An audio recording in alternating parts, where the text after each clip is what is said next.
Japan, that power player from the East, is known for its historical knack for winning. Their track record spans a spectrum of wars, from family feuds and civil disputes to all-out global conflicts. Across the board, Japan's been a big hitter in the Asian scene. Rather than being under someone else's thumb during the age of colonization, they flipped the script and became a colonizer.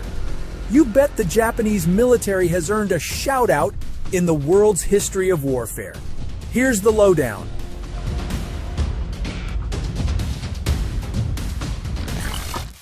What's fascinating about Japan is the fact that their rulers weren't just politicians but bona fide warriors.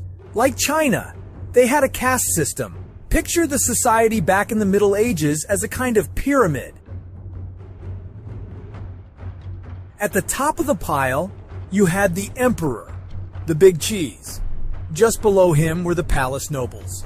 These folks were all part of the aristocratic clique. Next up were the shoguns, aka the commanders-in-chief of the army. They weren't just leading the troops, they were also running the country politically and economically. Below them, you had the daimyo, samurai, who owned a good chunk of real estate. Underneath them were the foot soldier samurai, who were part of the daimyo's crew.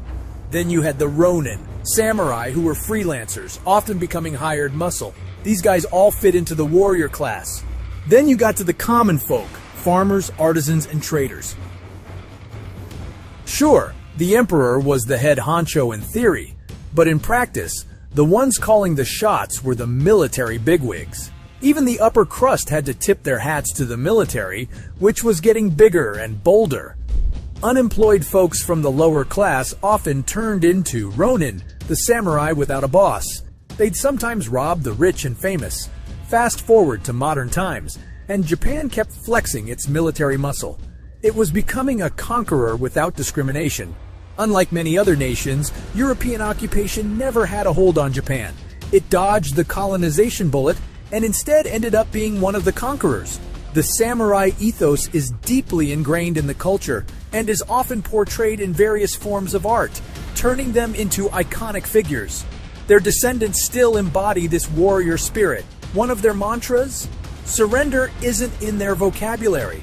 That's why we often hear stories about Japanese soldiers from defeated armies who would rather hide out for years than wave the white flag. Remember the Pearl Harbor attack? That was Japan taking a swing at the big guy, the U.S.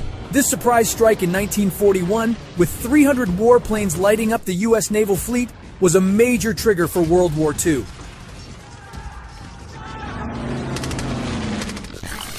Then you got the kamikazes, those daredevil pilots ready to go down in flames, ramming their planes into Allied ships.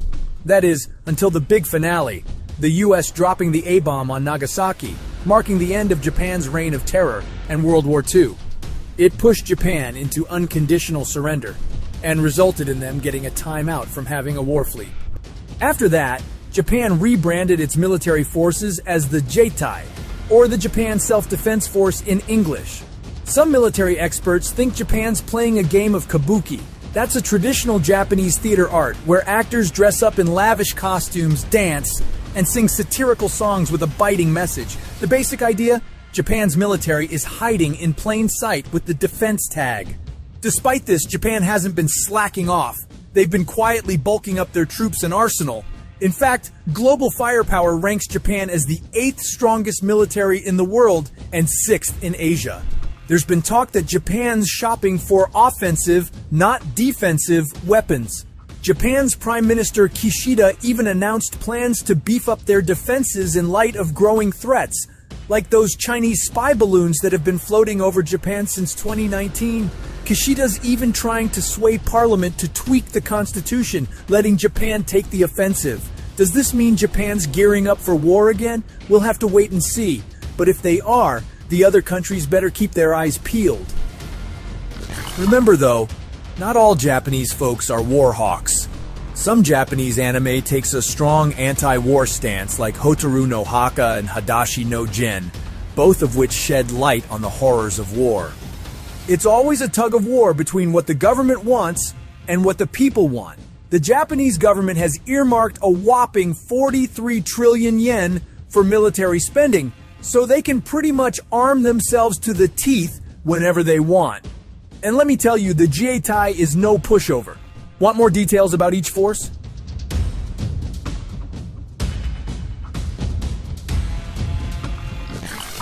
Let's talk about the Japanese Army, currently ranked as the 23rd most formidable on the globe. We're looking at a force of 150,000 active-duty soldiers, 1,000 tanks, 99 rocket launchers, 23 self-propelled artillery, 480 towed artillery, and over 100,000 utility vehicles. Japan has a knack for producing fearless, unyielding, and unique warriors. Guys like Shoichi Yokoi and Hiroo Onoda, who embodied the belief that surrender is the worst thing a soldier can do. Even after the US put a dent in Japan during World War II, these guys hunkered down and didn't come out for decades, insisting they didn't know the war was over. And don't forget the Kempeitai, a special ops unit deployed in territories under Japan's control.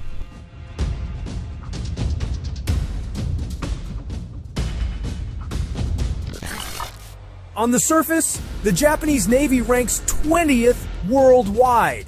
But when it comes to actual combat, Japan is a force to be reckoned with. Take their helicopter escort ships, for instance.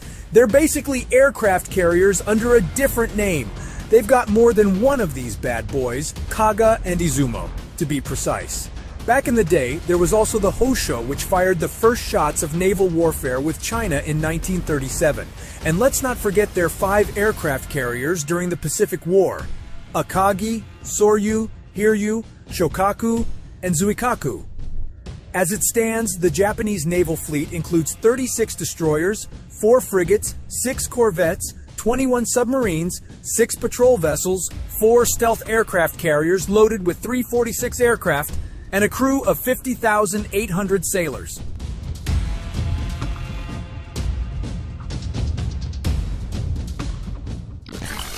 The kamikaze pilots I mentioned before epitomize the Japanese spirit.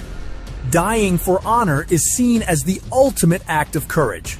During World War II, these daredevil pilots crashed their planes into US ships, just like their counterparts on the ground who'd rather starve in hiding than be captured by the enemy. Today, the Japanese Air Force is considered the 6th most powerful in the world. It boasts 217 fighter jets, 27 attack aircraft, 58 transport planes, 425 training aircraft, 566 helicopters, and 150 special mission planes. Alongside the UK and Italy, Japan's developing a top-secret 6th Gen fighter jet.